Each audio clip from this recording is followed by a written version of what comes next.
My Own Garms. Yes, everybody. What is good with you lot? I'm Thomas Griffin. This is My Own Garms, and on this episode, I am chatting with Eniola Aluko, footballer, lawyer, author, pundit, multi-hyphenate. Note that word hyphenate well, because we're going to be getting into that a little bit today. And he's got a really keen aesthetic eye, listing art collecting amongst the passions, and I think this translates into her clothing choices as well. I worked with Eni on a podcast for FIFA a couple of years back, and she is an absolute legend. I'm buzzing to have a chat with her about life and Garms today. Don't forget to follow us everywhere on the socials. We are at My Own Garms everywhere. We've got behind the scenes pics, guest announcements, bonus vids, all that type of stuff. Right, let's do this thing. This is My Own Garms with Eniola Aluko. You know what it is? Eni, welcome to My Own Garms. Thank you, Tom. What a lovely introduction. Yeah, and it is good to meet you in person. Obviously, I feel like I know you because we worked together so many times, obviously, over that podcast with FIFA. But meeting in person is just better, isn't it? Different. Am I taller than you expected me to be? Yes. Am I? Yeah, but I'm pretty. Like most people are taller than me. Like I'm pretty small. So. Oh man, I'm surprised to hear that. Actually, people always say, "Yeah, shorter than I thought you were going to be." So yeah, I'm just maybe because like we only see like that much on a Zoom. You know what I mean? Like, yeah, you have no conception. Like, yeah. I've not been out much today. What's the weather doing out there? It's coat weather, put it that way. Okay. It's not like awfully cold. I mean, I was in Paris last week and it was chapping, like really, you know, when like the cold gets to your bones. It's not that bad, but it's definitely coaty, drizzly weather. Sam was out earlier this morning. He said he thought it might be trying to snow a little bit. We're in March at the moment, so unseasonal weather. What is your favourite British season to dress for? I think autumn. There's something about autumn that's just so like classic. The colours really come out. I live in Richmond, so I live really close to the park, Richmond Park, where the trees are, you know, the leaves are falling and it's like real deep burgundies and browns and really warm colours. Being out that way and being so connected to nature, just having it on your doorstep's got to affect you mentally. And I guess what you're feeling mentally affects the way that you choose to dress. So 100%. Do the colours in particular affect you? If I were to see you in autumn, would you be in russets and burgundies and browns? Or? Yeah, well, I love those colours anyway. I love the warmth of those colours. So orange, burgundy, brown, beige, you know, the combinations of all those colours I love all year round. But I think autumn kind of reminds me of those colours. You've got some, you know, I'm big on like fashionable coats, so I've got quite a good collection of coats. In the timeless rain Mac today. Yeah, I've got Burberry coats, I've got really cool like bomber jackets that you can wear that aren't too like heavy. I find that you can dress so many different ways in the autumn.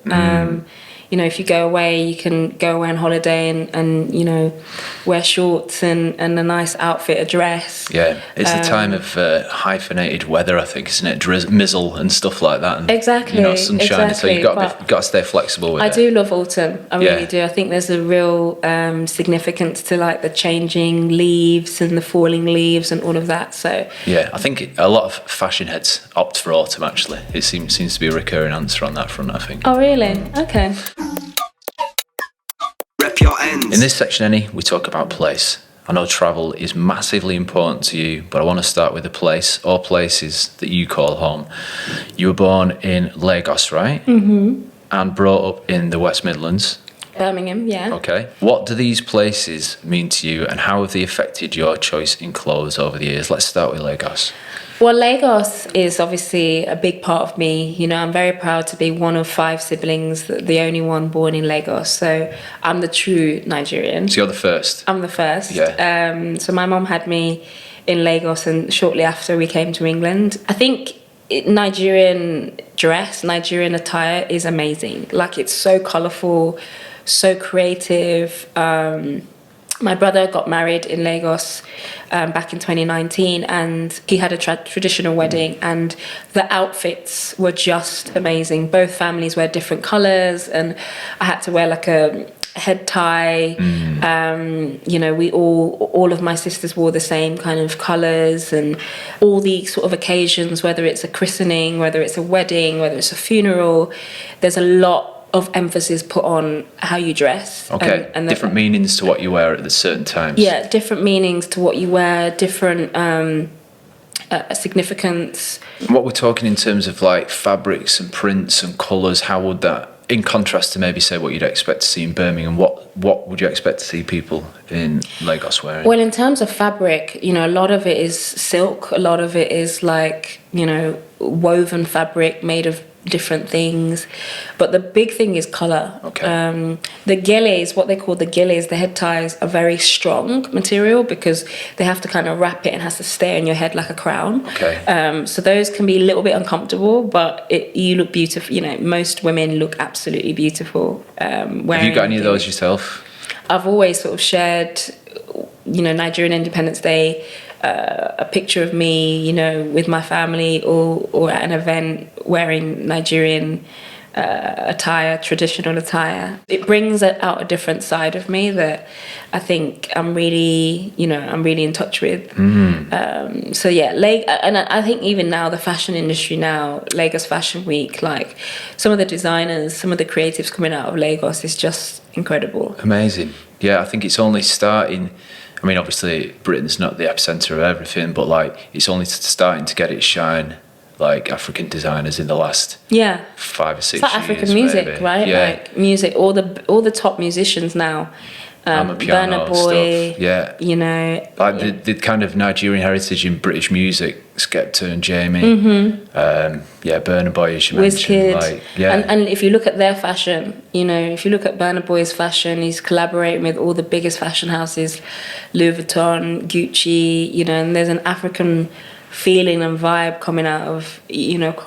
coming through those designs. So particularly in Yoruba culture, where I'm, you know, obviously there's so many different tribes within Nigeria. In Yoruba culture, where I'm from, the way you dress is huge, significant. Should we dig into that a tiny bit? Can you give me a little example maybe of what might differentiate one person from another, so, like in terms of what they wear? In Yoruba culture, again, it's sort of, you know, women wear the big gillies, men wear what we call the abada, which is it's almost like a one piece of cloth, but it has layers to it. So a lot of the men sort of put, you know, the shoulder of it over their shoulder, and it really signifies power and authority for the men. But in other regions they'll wear different things. So in Calabar it might be a little bit more a sort of Ankara, where it's more of a patterned look. You know, there's Igbo tribes, there's different traditional dress for different tribes. And it's really fun. It's really amazing to kind of see, and there's just so much substance to it. Yeah. To the way Nigerians dress. And for you, as someone that's obviously got that history and that part of your culture, is it I wouldn't say fun, like a meaningful thing for you to dig into for your the way that you dress, to be able to reference and? I love it. Yeah. I love it. I mean, I haven't, you know, I really started leaning into my sort of Nigerian culture probably at uni. I met a lot of Nigerians at Brunel at uni, and I didn't really start travelling back to Nigeria regularly until probably my early 20s. The culinary culture, the fashion culture, that's what I really sort of started to really celebrate a lot more. So I love it all. I'm proud of it, actually. So let's jump to the other side of the hyphen then. The British element of it. You came up in Birmingham. Birmingham is I don't have much conception of what fashion is in Birmingham, but I guess it's kind of the same in all of England. Did you dress like everyone else when you were little? Was your mum and dad buying you clothes that was Nigerian clothes, or was it like an easy assimilation for you back then? When I think about fashion in Birmingham, I just think about like trainers. Like the trainer culture was quite big in Birmingham, so I was obsessed with trainers like in my teenage years. Rocking the Chloe today. Yeah, I mean I couldn't afford these when I was a teenager, so I always had to ask my mum. But I remember distinctly like pressing my mum to get the Nike TNs, Rockports.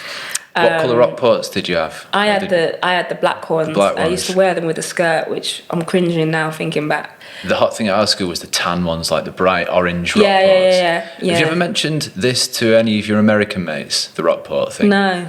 In Chorley, where I'm from, it was the kind of like the height of scally chic, like the coolest, Scally chic. the roughest, coolest kids at school always had like box fresh orange Rockports. Yeah. And when I've mentioned this to one of my mates from Maine, she's like, Rockports, they're like old people shoes. That's like old people walking boots. Yeah. So it means something completely different over there. Well, this is the thing. I always find that translation fascinating from one place to another. Well, I think fashion does definitely travel. But like, yeah, I remember distinctly being obsessed with the Nike TNs, obsessed with Rockports. Kappa tracksuits were big in Birmingham. Yeah, Kappa tracksuits. I had about 3 different Kappa tracksuits. I had a Helly Hansen jacket, which was big. I had a Helly So all Hansen of these at school. brands like were massive. Like it was like if you had one of those in school, you were it. I had a Helly Hansen ski jacket, and it was that valuable that my mum wouldn't let me go to school without putting my name in it. Same. Not putting my name in the label in the back. She popped open the front thing, and in big black marker wrote Thomas Griffin down the inside flap there. So like it wasn't as much of a flex anymore. I like protected my Helly Hansen jacket with all costs, like because it was stressful, like asking my mum, because my mum was just like, you don't need this, you know. You're not going and it's skiing. funny, like I love my mum because she used to say to me when I was a teenager, she used to say, one day these brands are going to pay you to wear this stuff. You're pressing me now, and it's like a self-fulfilling prophecy, because now, you know, I'm with Adidas and I talk to brands about wearing their clothes, and often I'm gifted clothes to wear. And back then it was like I was just obsessed with wearing these, you know, these trends. And obviously the phones were a big thing. Like I quite like the fact that I can still remember not having a phone. Yeah, same. My first phone was a Nokia 210 or whatever it was. 3210. Snake one. But yeah, like growing up in the 90s, it was actually a very fashionable period when you look back. It was super brand focused as well. Yeah. I think that was the crux of everything, especially at school. Like, kickers were all right, Alessi was all right, Rockport was upper echelons, and then trainers, obviously you've got the Nike classics. TNs are always the one that you opted for. TNs, yeah. I didn't really get on the sort of Adidas Stan Smith trend. Yeah. I was big on Nike. Yeah. As a teenager. Weren't we all? As football boots, though, I was big on like Beckham's boots. So I got the Predators that Beckham wore, that were sort of like etched in history. So when I look back on the 90s, I was a big Aaliyah fan as well. So I used to wear like the baggy t-shirts that Aaliyah used to wear, and she influenced my fashion a lot but it was a very fashionable period, and I think it's getting its shine now, you know, like it's coming back, isn't it? It's amazing how history kind of repeats itself in fashion. Indeed, and more quickly. Like I feel like the 90s almost went out and came back, and now it's coming back for a second time again. But the 90s was amazing for music, for fashion, for football, like all the things that I love. I get very nostalgic about when I was growing up. Yeah. Like some of the girl bands were massive. So obviously Spice Girls, TLC, Dungaree vibes, Aaliyah, Missy Elliott. Like it was just a really colourful, fashionable period where people can really express themselves and follow trends that, you know, have obviously come back. So super exciting time. I feel like it was the kind of last one that wasn't referencing something before. Like 60s, 70s, 80s, 90s were all brand new stuff, and then since 2000s they've all been referencing back a little bit. So nothing brand new now has happened for me since the 90s. Well, it's amazing because like if you look at like the football kit fashion culture, everyone's wearing vintage retro shirts, which look really cool. You like super cool. And a lot of the football clubs now are bringing out like fashion versions of their football kits or collabing, and a lot of the collabs I can see a lot of like retro vibe in the shirts that they're bringing out.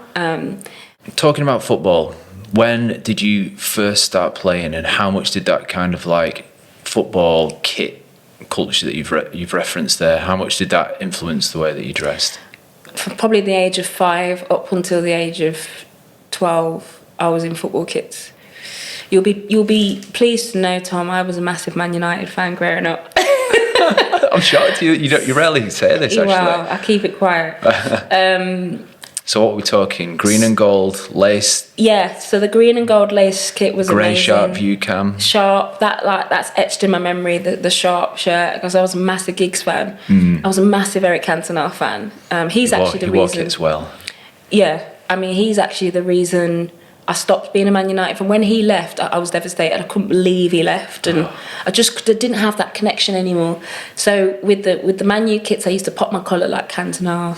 Because there was a few that really encouraged that, wasn't there? There was some that particularly the ones with the lace in front, that was a very poppable collar. It was a stiff collar. So the red shirt that Cantona popped his collar with, that had a really stiff collar and it stayed popped. Yeah.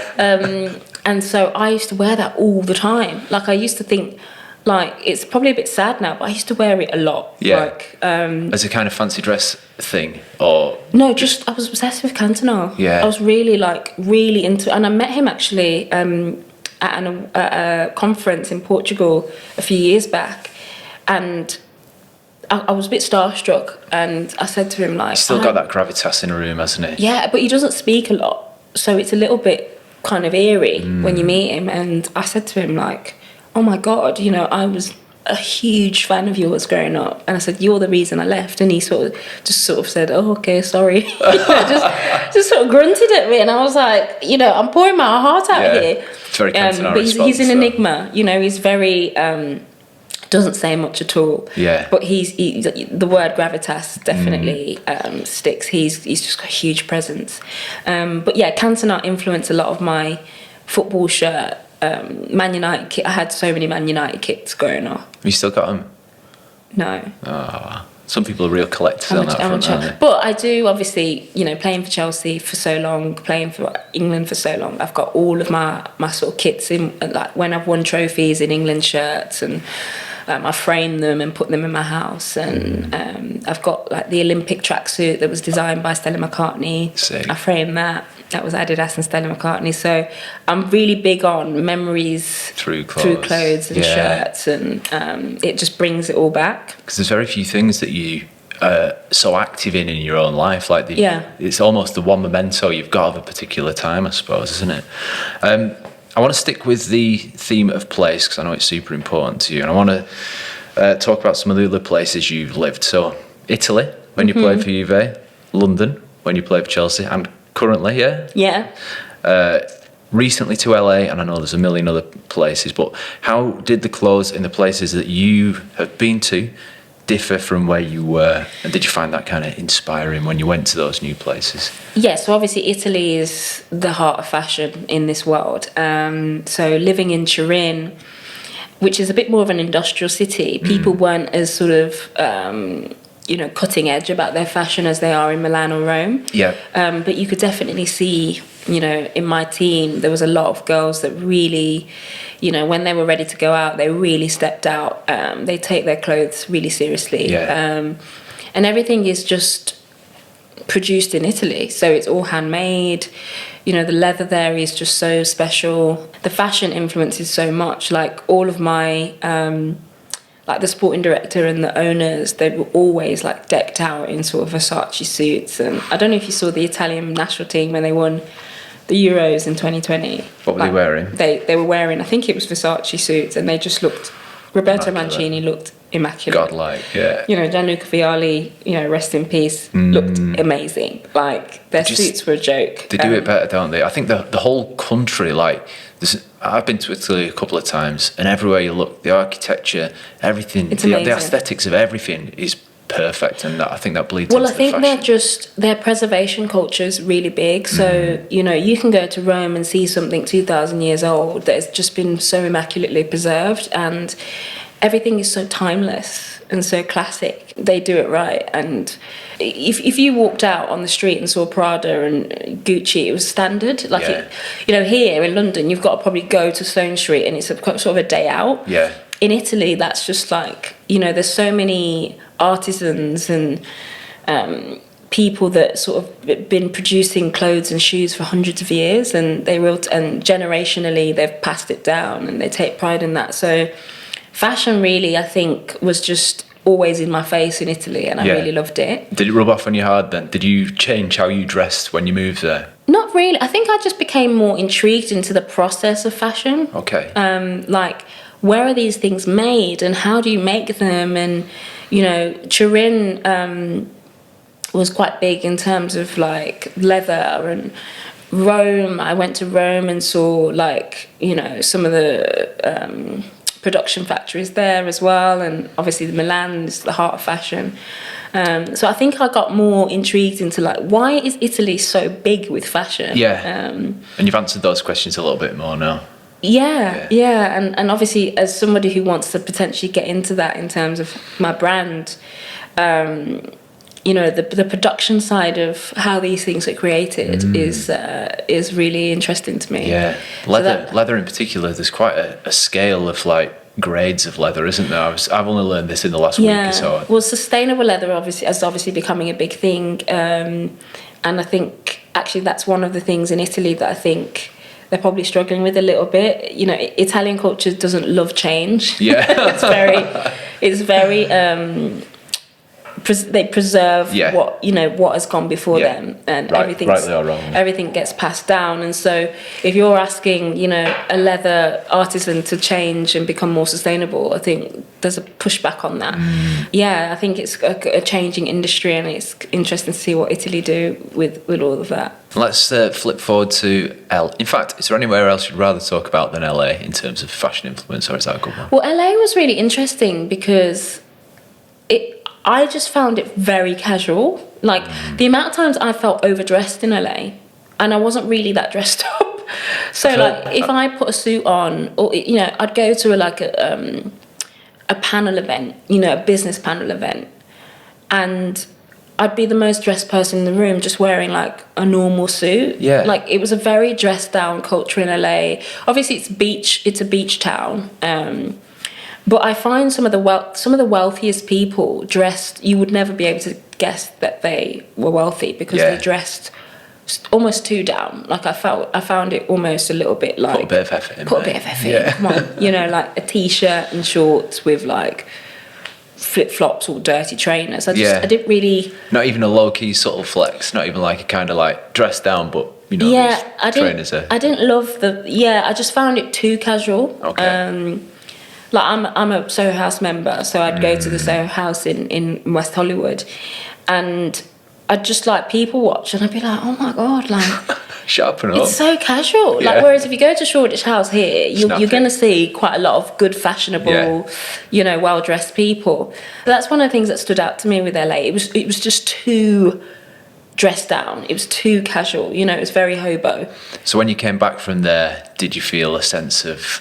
I'm home now, I'm amongst my people. I'm in London, because I think London is one of the best dressed cities in the world. Best dressed, Manchester as well. Yeah, all right, we'll take that. My sense of Britishness was really strong in LA. I felt very British in LA. You were repping your ends. Yeah, I missed the tea culture. I missed the coffee culture. I missed just being able to go for a walk along the river. Everyone's in their cars in LA. It's a very valet type culture. It's quite paparazzi type culture. You step out your car, people are taking pictures. It's very celeb, and I just didn't. Yeah, I didn't love that side of it. Obviously, the opportunities there to do things are incredible, but you want to do things with your own people, your own type of people, don't you? I guess. And you don't find that tribe there. Well, I think there are Brits in LA. There are quite a lot of Brits in LA, but they're there for work. So they're there for acting or, you know, making movies or whatever. And a lot of people fly into LA and leave. It's quite a transient place. Yeah. A lot of people don't actually live there.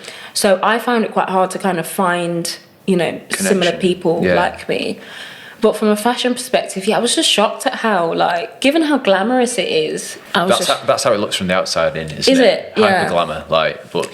Yeah, like, you think Kim Kardashian, you think, you know, the Kardashians, and it's always, like, really amazing outfits. But I didn't feel like it was like that at all. And as you said, London, I just love London. You know, London for me is, like, home. London for me is... where I get a lot of inspiration. I feel the most at peace. I feel a lot of joy in London. And the fashion here is, you know, brilliant. Everybody has a certain perspective on like north, east, south, west. So south is quite, gritty. West is quite bougie. East is gritty and bougie at the same time. North London's quite classic, quite sort of old school wealth. Each side of London has its own sort of personality. You can see that in the fashion as well. Fascinating. So you are one of the most well-travelled people I've come across. I know that's a big part of what you do, big part of your brand. Which places that you've visited have affected the way you dress the most? I'd probably say like the place that really struck me in terms of like, wow, people really dress up well here was probably Amsterdam. It's a very diverse place. They express themselves really well through their clothing. This is fascinating. I have no conception of this at all. So what kind of thing would you expect to see people wearing? Is it tailoring? Is it just super expressive expressions of selfness? Well, I think it's different takes on fashion that you might see in London. So in Amsterdam, I just found that people would wear a really cool bomber jacket that you can probably only find in one place in Amsterdam, right? Yeah. And it has like a message on it that's like super dope. And, there's obviously a bike culture there. So people dressed quite comfortably, but it was still fashionable. You can see someone riding on their bike and they look really cool. Yeah, if they look comfortable doing it. I won't be able to get away with cycle clips, but if you're cool enough, you can do that. Yeah, I'm friends with the guys at Daily Paper, which is a really cool brand, like a streetwear brand. And they're all Amsterdam based but African. Okay. So they've referenced a lot of their African roots but they've meshed it with Amsterdam culture, and I met those guys out there, and it was just so cool, like what they're doing out there. And their brand has kind of gone around the world. I went shopping as well and bought some really cool stuff. That one of the things I love when I'm traveling is if I can find something that's very specific to that place that you can't find in London, I'm getting it. Indeed, feel you because on that one. That just, as soon as I see it, I'm like, I almost feel privileged to have it because you can't find it anywhere else. So I think if you buy things on your travels as well, it really connects you to a place. 100%. Like I was in Porto for a month last year, and it was on the very last day. I was like, I'm gonna go out and buy a piece of clothing.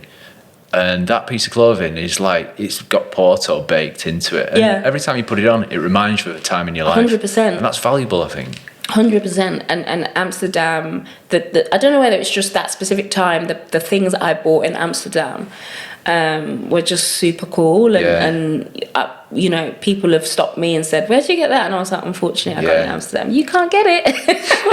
I do like that feeling. But yeah, I'd probably say Amsterdam was the place that I was probably most, it left me quite an impressionable feeling in terms of fashion.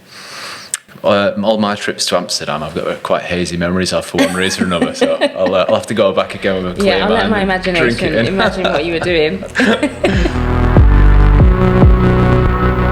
Let's talk about the word hyphen and duality. You identify as many things: professionally, geographically, socially. Why is hyphen such an important thing to you, and how have these kind of tensions and dualities affected the way that you dress? Wow, what a question, Tom. I love how you phrased that question. It's all right. Well, I think, the concept of being a hyphen for me is something that is developed over time. I, for a long time, felt that, I had to be like one-dimensional England player, really sort of patriotic about England, and kind of had to suppress the Nigerian side of me and suppress all these other sides that were not really football related, fashion, music, and just be that footballer. But actually, I think as time has gone on and as I've grown and matured, the multi-layers of who we are, the multi-dimensions of who I am, I think should really be celebrated. We live in a world where people just really want to put one label on you and say, well, you're this. But actually, it's just much more layered and much more dimensional than that. And you're fully celebrating it now because you've actually chosen to kind of name your brand after it. Do you want to tell us a little bit more about that? Yeah, so back in 2019, I wrote my autobiography, They Don't Teach This, and one of the chapters in that autobiography was Embrace the Hyphen. It was all about my British Nigerian identity and embracing, all the different sides of myself. And the reaction to that chapter was really, really great. Like, a lot of people wrote to me and said, wow, this really speaks to my experience. And it just inspired me to sort of work towards creating a community and a brand out of the concepts of hyphenated people and being a hyphen, and kind of resisting this world where people want to box you and label you. And you know, Hyphen is coming. It's a brand in motion. I finally got the bandwidth and the time to actually dedicate time to it. So 2023 is definitely, I'm holding myself to it. Go and follow #Hyphen on Insta. Hashtag see what's Hyphen. next. I mean, there's I talk about it a lot in terms of like who I am, but there's so many people who are hyphens that do so many different things, you know, professionally and in terms of their identity. So it's something I really want to draw out and have more conversations about, you know, as a video series, as a podcast. So watch this space, I'm hyphenated people, hyphen. See how it grows. It's coming, and hopefully you and I can work together on it as well. Defo. That's not me. Growing up in the West Midlands, obviously football and the clothes that came with it played a big part of your childhood. We talked about the football kits. Were there any other scenes or trends that you flirted with or dallied in before you thought, nah, that's not me? There was quite, like, you know, when Shaggy came out and he was quite big, I think it was early 2000s or maybe like Mr. late. Boombastic was the first single, Mr. wasn't it? Boombastic. And there was quite a strong like Jamaican culture that came out where, you know, people were wearing the Moschino denim, Clarks. the Moschino denim tracksuit, not tracksuits, but like the denim like Matching sets. Okay. And they were quite tight. So like, I just remember like getting one of those Moschino tracksuits, and it was like had newspaper writing all over it, and it was Moschino. I think it was probably fake Moschino because I couldn't afford it. But I bought it thinking it was like, oh, this is cool. But it just wasn't me. Like it was tight. I was uncomfortable. I was trying to copy like, you know, my Jamaican friends. Like growing up, being African wasn't really cool. Because most of the other black people around were of Caribbean. Well, Caribbean. Well, Birmingham's much more Caribbean than it is African. Africa, you know, there's a lot of Africans in London. But growing up, I had a lot of. There was probably much more. It was much more of a Caribbean culture. So, being Nigerian wasn't really a cool thing. I actually probably got bullied for it at school, where, you know, people would call me African Butu, and like it just wasn't all fresh off the boat. Like it was quite nasty actually, but. So from a fashion perspective, I was always trying to like fit in with like that stuff. Yeah. And it just, it wasn't me. Yeah, when you wear clothes that aren't you, you do feel You do feel it, yeah. Like, maybe not itchy or whatever because of the fabrics, but just don't move like yourself. And I think those teenage years where you're trying out that kind of stuff, it's important that you do have those experiments, but it's also important when you realise that's not me, I think. And, you know, being fashionable is also about being yourself, right? Indeed. Like it's about maybe your take on a certain trend or whatever. That's the most stylish thing, being yourself. Like. But I think growing up sometimes you don't think that you can pull it off, so you just copy somebody else. And that was definitely a trend that I look back and I think, no. Let's talk about football and fashion. It's changed a lot in the past 20 years or so, hasn't it? Like, when I think about what that famous picture of the United lads out on the town. Oh my God, yeah. Wazza, like, Scholesy, and they look so bad. It's so whack. But when you see the footballers out these days, everyone is flossing. Everyone looks immaculate. Like, what's your experience of that? Like, the kind of, because your playing career started maybe 20 years ago now, maybe? Well, I've obviously been playing since I was 5 years old, but like my professional playing career was started. My first professional contract in England was 2013 with Chelsea. But I was in America 3 years before that playing pro. And people at the time, what were they wearing? Was it pure sportswear? Everyone, if you were a footballer, was it tracksuits like morning, noon, and night? Yeah, so like at Chelsea, you couldn't turn up in your own clothes. You had to wear what everyone else wore. So it's very much like uniform. Yeah. It's really interesting because spending a year in America last year, a big part of the sports culture is what athletes turn up in. Yeah. So if you see these runways, The tunnel walk is becoming a thing, isn't it? Yeah, it's become a thing, and it's actually something I think they could bring into the Premier League. Okay. And there's competition, like, so, you know, you'll see LeBron turning up in like a, you know, a specially made Louis Vuitton piece, or and in the women's game, it's massive over in America. So what they wear to turn up, I always used to think, wow, this is so different, because we had to turn up in the same tracksuit, you know, and so we lived out of tracksuit and sportswear. Yeah, fashion in football is not really a thing in terms of the teams. I think there's obviously individuals that, you know, you think of David Beckham. Yeah, he was a bit of a trailblazer, I guess. You know, Hector Bellerin, I think, was really fashionable when he was at Arsenal. Still, he kills it these days, Hector. Like, yeah, I think he's very if I was cool. to pick a list, which we'll talk about in a little bit, I think he's very cool. Super cool. And I think you're seeing more and more players now, like with stylists, and they'll turn up at the Brits. And like Declan Rice turned up at the Brits recently. He looks very good. Virgil van Dijk, I think he's starting to get into the fashion Amsterdam styles. World. You know, they obviously partner with brands, and you know, Jack Grealish has just done a Puma collab. Yeah, it's an interesting one. Bukayo Saka's with New Balance. Raheem Sterling's got his own brand now. So I think there's a lot more crossover now. Seems like 99% of footballers are interested in it now, where it was probably 1% of footballers 20 years ago. That seems like the biggest shift. Well, they're brands, aren't they? A lot of these players are actually brands unto themselves. And you're seeing a lot of the brands, you know, like, I thought what Marcus Rashford and Burberry did was incredible, you know, because it was just that British, that sense of, you know, that British kind of vibe. And it's more than just a collaboration, like, what Marcus has been through, like for him to do something with such a kind of British stalwart, there's a political message there. It might be 100%. A subtext, but like it's powerful. 100%. It was amazing campaign, and I love that. I love to see it. You know, you're seeing a lot of these brands now, like PSG. You know, their luxury fashion. AC Milan, I think, have just done a collab with Off-White, where they turn up in the Off-White suits, which is just dope, you know. Yeah, it's so sick. So it was always my favourite Italian kit, the AC Milan one, I think. Yeah, like it's definitely moved on from like where it was just like tracksuit and. Yeah. Although you had some howlers, like when Liverpool turned up in them cream tracks. Do you remember? Oh God. Iconic. They must look back at that and think, oh. Do you remember that one, Sam? Not one for the history book. So yeah, it's definitely moved on, and I think there's an amazing blend now of like fashion, music, football, that you're seeing a really good crossover between all the industries. Exciting times. Top 3 selected.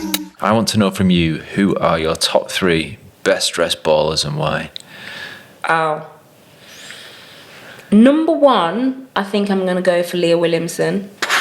Fire. Leah's just fire, man. Like, you know, she epitomizes like that British, you know, that English rose. Yeah.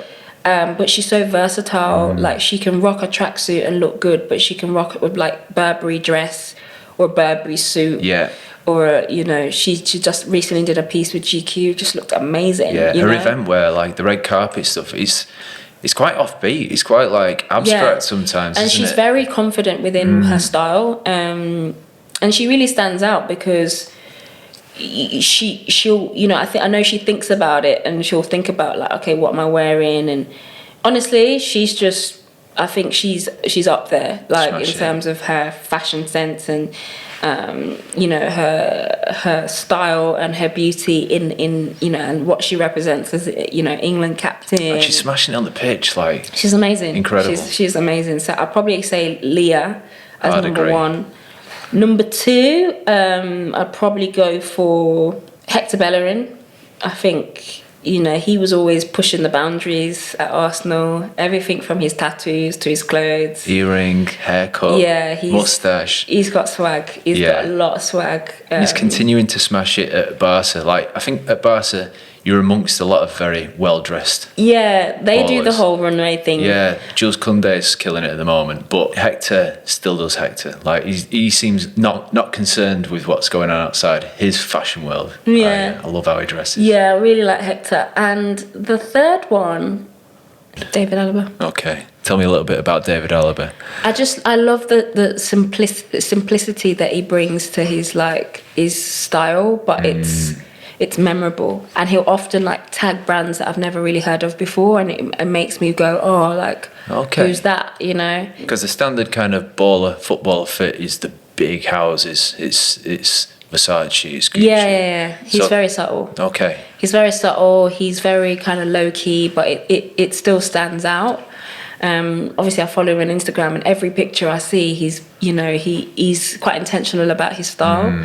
I like intentionality, you know, where he's sort of going out of his way to, you know, plug certain brands. So yeah, I'd probably say David Alaba. But nice. I mean, I could probably do a top 5, you know. Raheem Sterling will probably make it in there. Benzema's a low-key baller, you know. Well, I wouldn't say low-key, actually. He flexes. Benzema, the way he turned up to the Ballon d'Or last year, that two-pack flex. Yeah. When you've got the footballing chops, you can wear what you want. It gives you a little bit more room to explore. Amazing. He looks so like classic with the glasses and the suit. Yeah. Sick guy. Yeah. You're a bit of a trailblazer. First female match of the day pundit. Yeah? Mm-hmm. It used to be just men in suits, generally pretty bad suits, talking cliches about football, but it's a bit more diverse now. I really feel like the clothes you wear in a studio can change the atmosphere, and that might in turn help change some of the attitudes that are prevalent in those places. What do you reckon? Yeah, it's a really good point, because I think for me as a female broadcaster, the inevitability is that people are looking at what I'm wearing, and I'm going to be judged very much for what I'm wearing. A lot of the male pundits turn up, you know, wear black or blue, and you know, that's it. For me, I do want to express my femininity. You know, being a female pundit, I do take responsibility for the fact that I'm there and representing not just myself, but for other women who are amazing in broadcasting as well. So I want to look good. I want to have an authority. So I tend to wear suits. Yep.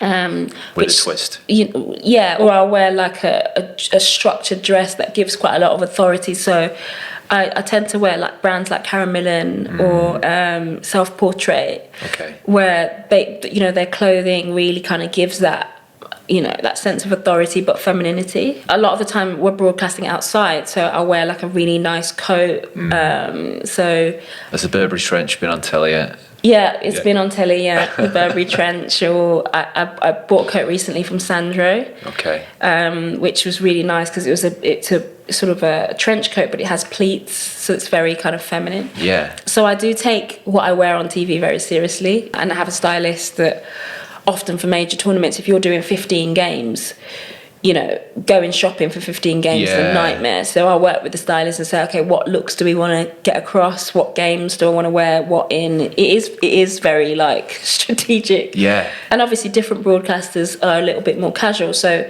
I feel Match of the Day 2, which is where you made your debut, slightly more casual than Match of the Day 1, for example. Yeah, exactly. So they'll have more of a casual look, and often they'll say, dress code is this. So you can't just rock up in anything. You do have to stick to a dress code.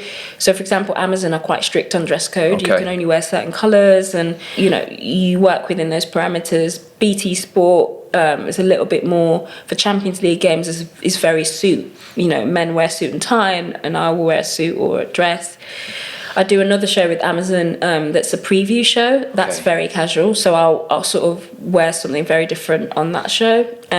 When I work for Fox, which is an American broadcaster, they actually dress me.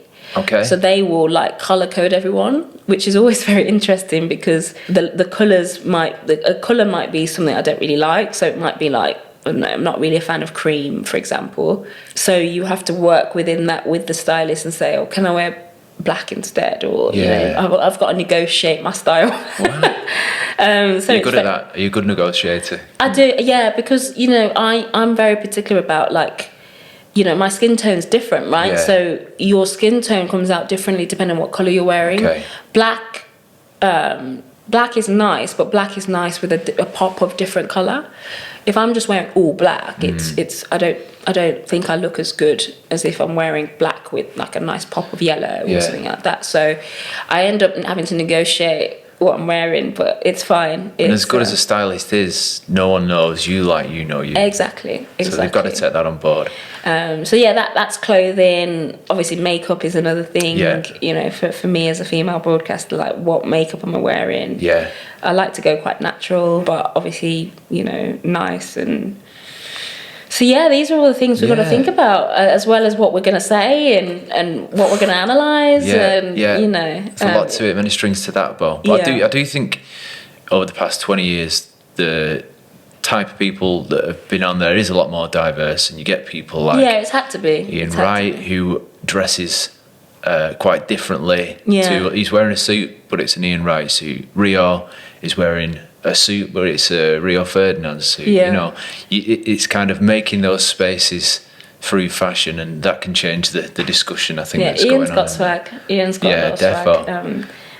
I know Ian's very specific about what he wears, because I remember just before the World Cup, Qatar World Cup, I was in White City House, and Ian had booked out the entire studio to do a fitting.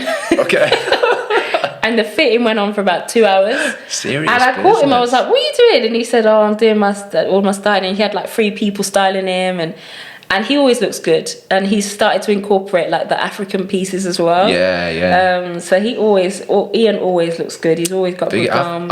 If you look at my Google search history, you'll find what glasses was Ian Wright wearing in the punditry. You know, people take notice of these things. He comes with really good I'm sure his glasses are probably like specially made for him as well. Bespoke things. Ian's got a lot of swag. He's also an Adidas ambassador like I am, and we're always like, you know, we're always talking to each other about like the next Adidas trend. And so with the Adidas stuff, I tend to like... tell me about that. Tell us about this that you're wearing at the moment, because this is a pretty spectacular piece. This is one of my go-to pieces in terms of like just comfort but like style. So this is Ivy Park, Beyonce's collaboration with Adidas. It's a boiler suit, it's comfortable, but it's like super like detailing's incredible, like the cinched waist, the kind it's of amazing. the kind of inverted pockets. And I can wear it with heels. I mean, today I'm obviously wearing it with trainers. And you know, I really like their collab. A lot of their collabs are really cool. So Adidas have collabed with Stella McCartney, Beyonce. Martine Rose one. Their Y3 stuff is amazing. Like I've bought a lot of the Y3 stuff.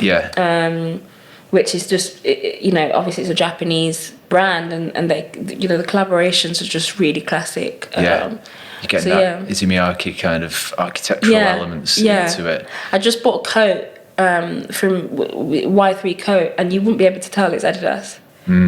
I like that. I like the fact you kind of have to double take. And it's a really warm coat, and actually I did a show with Ian recently.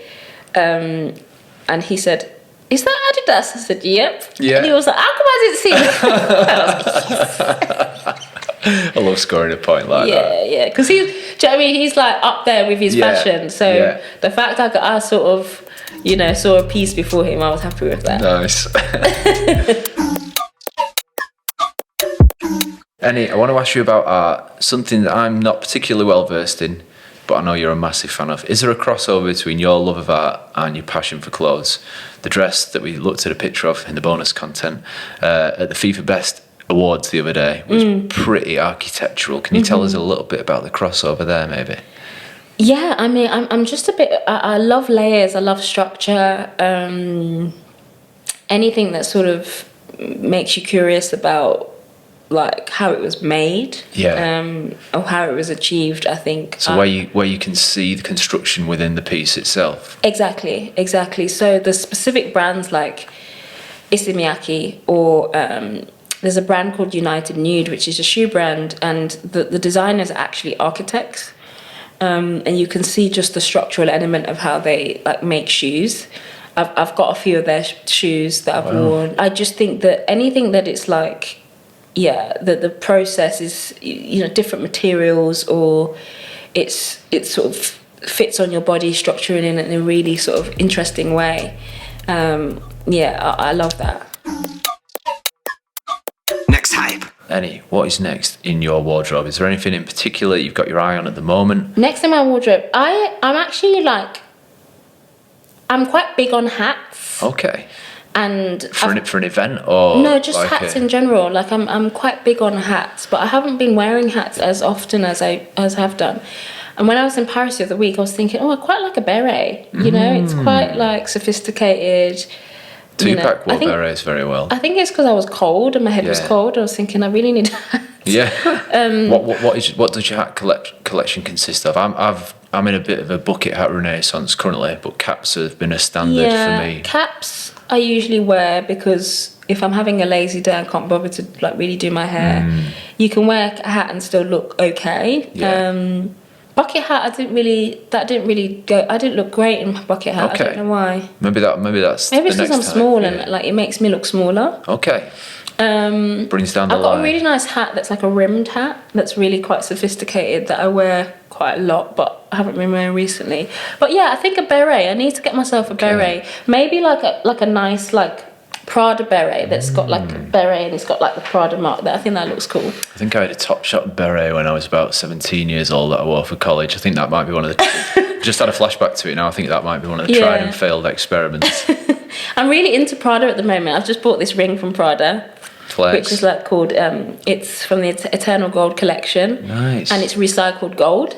Okay. So basically they take a lot of the gold that's used on like technology, like connection boards, and they recycle it and make it into jewelry. So I love pieces of clothing that have got stories baked into them like that. I love me too. Meaning, like it's secondhand clothes and stuff that have got memories baked into them. But that could have been so many different things before it was that, and I don't know if you feel that when you wear it. When I was buying it, I spoke to the lady, the sort of lady that was serving me, and she said that it's actually an interesting take on love. So it's kind of a weird shaped heart. Yeah. And the Prada designer said that love is not necessarily lovely all the time. Love is about hardship and all of that. And again, it just made me think, oh, that's really interesting. And yeah, but maybe a bit more jewelry to my collection, a hat, jewelry. One of the things I do, because I get quite guilty. I feel quite guilty when I've got too many clothes. Yeah. So one of the things I do is I often like give my clothes to charity that I just don't wear anymore. Quite a cleansing thing, I guess, to get rid. It's really cleansing and it just makes you feel good. So I fortunately have like a clothes bank right next to my house. Yeah. And all the time I'm like, if I need to buy like new clothes, I'll convince myself to buy new clothes if I get rid of something I've not worn for a very long time. So it's a treat for doing the right thing. Yeah. Rather than just hoarding clothes and clothes and clothes. I bet when they open that bank and Eni's been there, they're like, jackpot thing. Right, I want to ask you about dressing for success. Because you're an entrepreneur, you've got the legal background. How much do you feel that when you're showing up in that kind of aspect that you are dressing for success? Like, what's the effect of what you wear in a business meeting? For me, it's about authority. Yeah. You know, for me, it's always about what am I wearing that's going to make people take me seriously, but also give that level of authority without being too bossy about it. And I think clothes do give you that. So if I'm going into a business meeting, my go-to would probably be a really nice blazer, really sort of tailored trousers and heels, with a sort of nice maybe bodysuit underneath. Like at the award, I was given an award yesterday at the Sports Journalism Awards, for example. It's quite businessy, it's quite corporate. And I went back and forth about wearing a dress or wearing a suit. And I landed on wearing a really nice Caramelin suit because I just wanted to have that level of like business authority. The journalism industry is quite heavy, serious industry, so I wanted to be serious, right? And whilst obviously being feminine within that, so it's a superpower, isn't it? Like, if you can dress for a certain circle, you can move in different circles. You can have different 100%. affects on different people 100%. depending on what I've experienced it. Like in my professional career, like it does count, it does matter. And you can use it to would you wear suits as well? A lot of suits? No, I mean, doing what I do, recording sound and video, sometimes you're asked to wear all black. But I don't know if you've seen sound techs and camera people, no offence to them, but they look like shit. Like, they've got like, they don't like really... a black, greyed out black polo shirt. It's like, if I'm wearing black, I want it to be for me. And I think when you're speaking to people, that comes across. They notice that in you, that you care. And 100%. And yeah, I think there is a lot of people in sound engineering or behind the scenes that think that they just don't need to dress up, and I'm not saying like go all out and try and get too much attention, but you know, first impressions count, right? And you don't want to look like a tramp. Nah, for real. Final question for Eni. On a scale of 1 to 10, how much do you care about clothes? This feels like a bit of a trick question, because if I say 10, it's like I'm come across very vain, but it's important. Like I do love fashion. I'd probably say 8. Healthy number. I'd probably say 8. Yeah, I mean, I care about it more than I don't care about it.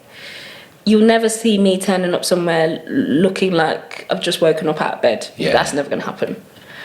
Especially my professional career, my mum would be like, "Did I raise you to?" You know, she would be upset. That's interesting. But, the parental element of that, because I think. Oh my God, my mum is like, I mean, that's a whole nother podcast. Like my mum is very particular. I mean, she's amazing as well. Like she dresses very well, and I think we all get that from her. But like if I'm stuck on what to wear, I will always send my mum like a screenshot, and she will always be honest. Okay. She'll be like, "Why are you wearing that? You know, that doesn't look good." Like she will always be honest, and she'll always give me an honest feedback. But that 8 on 10, would your mum have said, be care but don't be vain? Is that little 2 mark thing from the top? Is that something you inherit Well, from there? I mean, why it's not a 10 to the point of like absolute extreme vanity is because if I wore something that like I thought looked nice, but other people didn't, or like I thought it looked nice in my wardrobe, but like actually it turned out on pictures to not be that great, I'm not gonna like be devastated about it. Like it's not, you know, it doesn't like completely make up my validation. Do you know what I mean? As long as I feel like I look nice and I feel confident, if other people don't like it, you know, I've had a few, you know, there's been a few times on TV where I've worn something, you know, on Twitter, people hammering me for it. Yeah. I find it quite funny. Yeah. Do you know what I mean? So, whereas another person who's like really vain, that gets to them. Do you know what I mean? So it's not extreme vanity, but it is something I do take very seriously. Sounds like a healthy position to I be in. I think so. It's not a 5. Yeah. Where you sort of semi don't care. It's not LA, you know, where people just don't. Apparently it's a thing in LA where like the richer you are, the more you dress down. I think it's like a thing, and I just don't really get it. You got it, flaunt it. And it's been an absolute pleasure. Thanks Thank a you, million Tom. for coming on. Appreciate it so What a much. great podcast. Cheers. Yes, Eni Aluko, what a diamond. And that is a wrap for this week. Go and peep the Instagram at My Own Garms and the TikTok at My Own Garms and share a post with a pal. It'd be massively, massively appreciated.